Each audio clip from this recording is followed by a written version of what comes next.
Hallo ihr liebe Leute, hier ist wieder der Yankee mit Let's Play Final Fantasy 9 auf Pelzig. Linkshaltdolch und Gladius brauche ich. Da muss ich jetzt noch gucken, dass ich einen gescheiten Waffenhändler noch finde.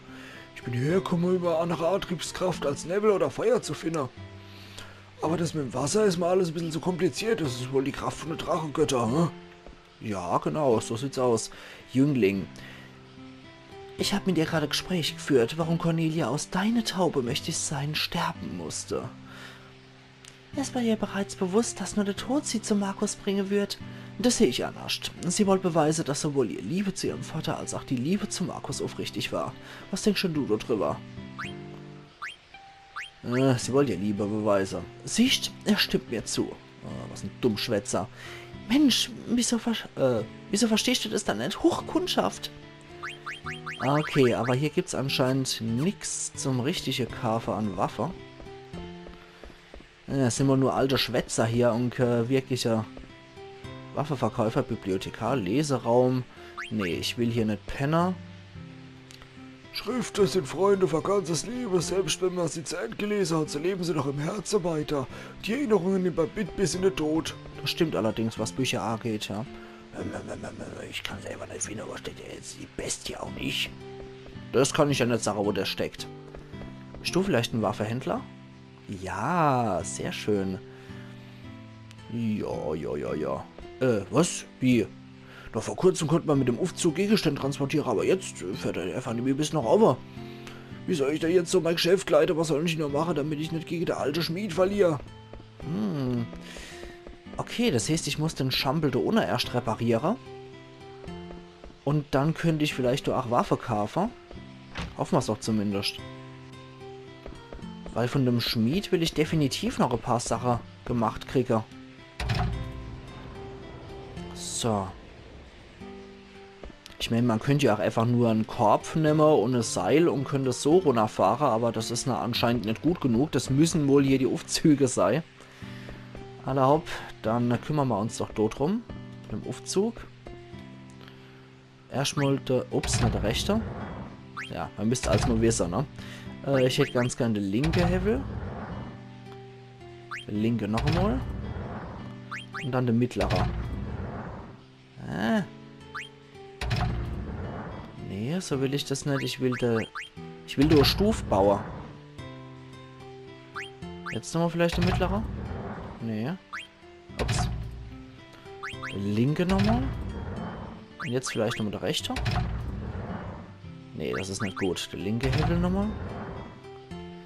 Der mittlere Hebel. Noch einmal. Dann der rechte. Nochmal der linke. Der rechte. Der mittlere. Der linke. Irgendwas will hier nicht, so wie ich das will. Links. Mitte. Rechts. Nee, irgendwie will der Quatsch so wie ich das will. Jetzt hätte ich eigentlich nur noch ganz... So ein Mist. Linker, rechter. Mittlerer. Mittlerer. Rechts. Links. Gar keiner. Tja. Wir probieren es jetzt noch einmal. Mit ganz links runter. Eventuell habe ich ja so ein bisschen Schwein. Da ist ja ein Loch. Ja, und? Was bringt uns das Loch? Okay, da ist ein Loch. Allerhaupt. Okay. Ist das rechts? Ach, das Loch? Da war ja nix, ne? Rechts. Rechts. Nix. Und? Ja, da kommt mal rauf. Und dann bleibt er stehen. Okay. Ich muss mal hier ganz kurz Karte, ihr liebe Leute. Wir sehen uns sofort wieder. Ich muss einfach gucken. Oh, Moment. Wobei. Für was soll denn das dann gut sein? Okay. Na gut, ich gucke einfach mal im Internet noch. Sorry, mir bleibt nichts anderes übrig. Wir sehen uns gleich wieder. Du bin ich wieder. So, jetzt probieren wir das jetzt nochmal aus. Hoffen wir mal, dass das wirklich funktioniert. Wie das du im Internet gestanden hat. Jetzt machen wir mal hier. Runter. Dann nehmen wir den Stock. Ah, mir geht das Licht auf. Dann steckt er dann jetzt automatisch da rein. Hier reingeschoben. Und passt wie angegossen. So. Dann der rechte runter. Und dann hier wieder drauf. Und jetzt müsst ihr hochfahren, ne? Jawohl, repariert. So. Jetzt fährt er ja wieder bis nach oben, danke. Sehr schön, Gladius. Und machen wir 2 davor. Und da nehmen wir 2 von deinen Dinger. Runenschwert. Okay, erteilt Zustand blind. Da haben wir noch andere Kruscht. Aber der andere Kruscht ist jetzt nicht so interessant. Hypnosemütze. Dämonenpanzer. Okay, wir nehmen einfach mal mit. Edelrüstung. Rüstung aus Diamant. Nehmen wir auch einfach mal mit. Und dann verkaufen wir noch selber ein bisschen Schampel. Durch die Schokobo-Jagd haben wir hier jo ordentlich Zeug gekriegt. 28 können wir verticken. Jetzt haben wir auch wieder gut Kohle. Und dann können wir auch jetzt nochmal zu dem Händler gehen, zu dem Schmied. Und der kann uns eventuell hier noch was zeigen. Ja, wie gesagt, das hätte ansonsten ewig und 3 Tage gedauert. Haben wir 2 von den Dinger. Und Dodofu, von dem hätte ich noch ganz gern einer Schurkenreif. Brauche ich noch 16.000. Das heißt, ich muss nochmal verkaufen. So, 16.000. Müssen wir viel Kruscht verkaufen. 16.000. Jagdspeer. Ja gut, kann einer fort. Katzekrall kann auch nochmal einer fort. Das bringt aber nichts. Todesschote, ja. Die bringen leider auch nicht so viel. Druidestab ist auch Quatsch. Golemflöte ist auch Müll. Ogerstock. Kaufen wir auch noch 2 davor. Mitrilgabel können wir auch in die Verkaufer. Edelfäustling kann einer fort. Ja, nehme ich so viel. Magierhut kann definitiv einer weg. Mikoshi-Hut können 2 weg.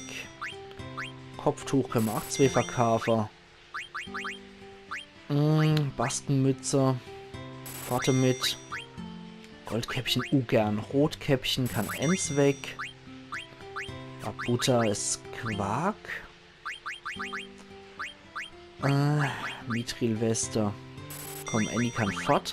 Baumwollkleid kann definitiv auch 1 weg. Da dürft man genug, ja, dann dürft man genug haben. Da reicht's gerade noch so für das andere Gedöns. So, jetzt aber noch. Gut, Schurkenarmreif. Ein Armreif der Schurke, sagt uns der Mokri. Okay. Jetzt gucken wir uns das Ganze mal an. Muss ja für irgendwas gut sein, das Ding. Scharfsinn gibt's ihm. Das kann er dann lernen. Okay. Und hier kann er jetzt, ach, das andere Ding. Aus dem Splitter des Epitaphs erteilt Zustandsänderung Stein. Und macht auf jeden Fall höhere Angriff. So. Diese Ability, die er dafür lernen kann, hätte ich mir jetzt auch noch ganz gern angeguckt. Scharfsinn. Noch kostbarere Items können geklaut werden. Ja, perfekt. Das ist ja genau das, was ich eigentlich für ihn haben will. Können wir immer Levitas erstmal rausmachen. Hopsala. Und machen Scharfsinn. Perfekt. Hat sich ja nochmal richtig gelohnt, hier reinzugucken. Dann werde ich bei dir nochmal kurz speichern, Kleiner. Hat sich ja richtig gelohnt. Perfekt. So. Final Fantasy, genau. Hier. Speichert, abgeschlossen. Und dann, wenn das alles war hier, würde ich doch sagen, dann können wir definitiv ab noch Terra zur Insel des Lichts. Und können noch ein bisschen in der Hauptstory weiter, nachdem wir jetzt hier doch einiges noch optional erledigt haben.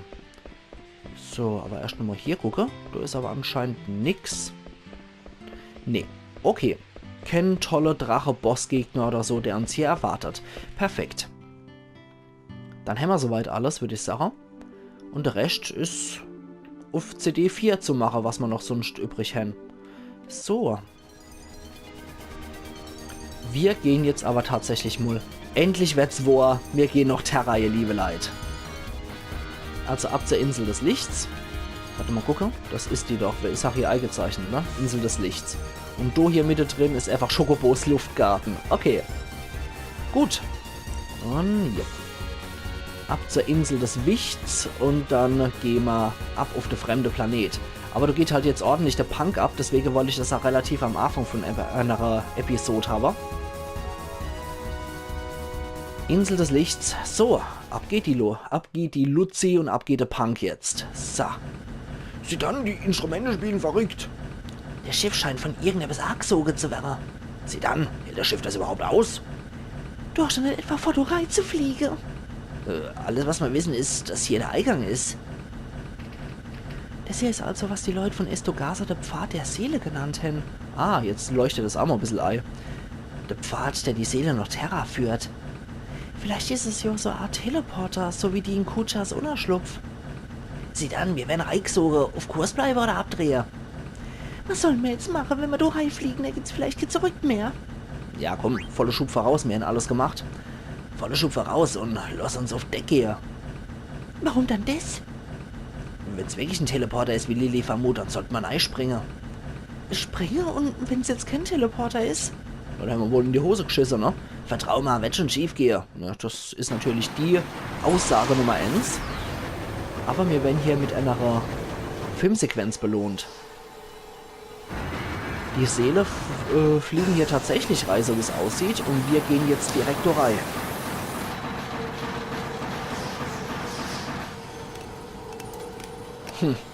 Die Leute fangen schon an zu schweben.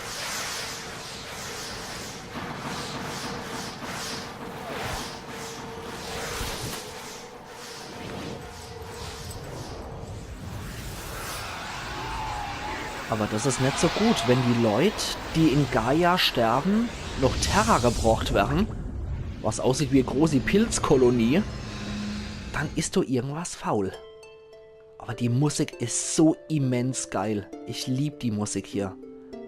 Obwohl ich nicht so der Fan von Harfe bin, aber das ist so genial. Und es erinnert auch so ein bisschen an die Stadt des alten Volks aus Final Fantasy VII. Das ist ja auch so koralleartig. Ist das hier Terra? Was ist denn das nur? Das Licht? Warum? Oh, den kennen wir ja, den wiesten Kerl. Greis. Endlich hast du deinen Weg hierher gefunden. Die Zeit ist gekommen. Aber, wo? Das habe ich nicht mehr lesen können, das ging von sich aus weg. Wer bist denn du? Mein Name willst du wissen? Dann nenn mir erst mal deiner. Wer bist du? Ich bin... Wer bist du? Ich wollte mich da gerade vorstellen. Hab mir keine Maniere beigebracht? Der Name, den man kriegt hat, weist der N als sich selber aus. Ach, du scheinst vom Glanz vom blauen Mond geblendet zu sein. Was? Weißt schon... Was... Moment. Was weißt du schon? Kommst du von Terra? Du bist der Unwissende. Komm und sieh für dich selber, Terras armutige Gestalt, wer du eigentlich bist. Hey, jetzt warte mal. In Luft aufgelesen? Sieh dann. Aber die Musik ist so abartig geil. Lilly, geht's da gut? Ja, und alle anderen, ach, lass uns gehen. Jawohl, das Dream Team nach wie vor. Aber wie gesagt, das ist so geil, ach, weil das diesen Wiedererkennungswert so ein bisschen hat, weil das halt ein bisschen an diese Stadt des alten Volkes aus Final Fantasy VII erinnert. Und es ist einfach wunderschön dargestellt, wie fremdartig das Ganze ist.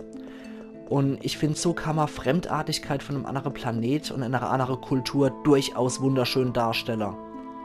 Terra. Aber ich lasse euch jetzt auch mal ein bisschen... Oh, noch nicht. Schade, noch nicht. Hä? Hey! Ich lasse euch jetzt aber ein bisschen Zeit, einfach mal die Musik zu genießen und bin mal für eine Weilchen still.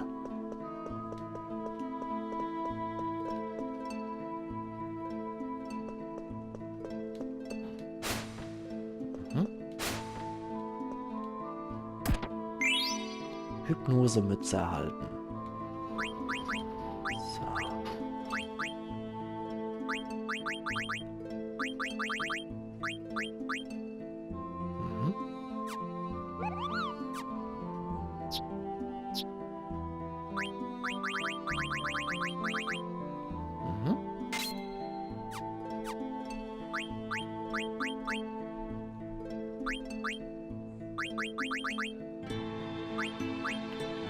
Episch, oder? Einfach nur episch. So.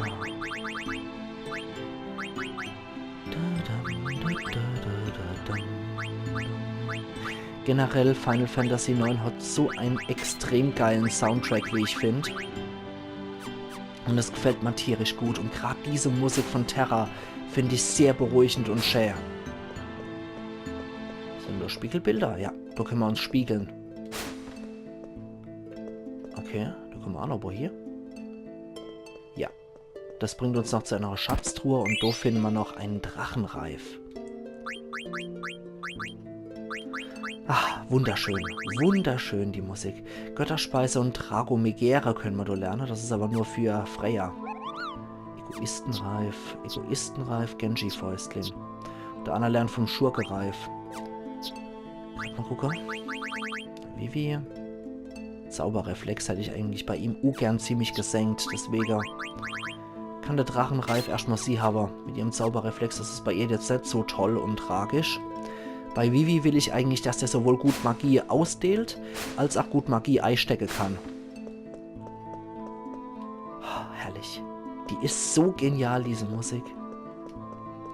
Und auch das ganze Setting hier, wie alles dargestellt ist absolut genial. Ich finde, Terra ist eine von der tollsten Welten hier in Final Fantasy 9. Eins von der tollsten Gebiete, was man betreten kann.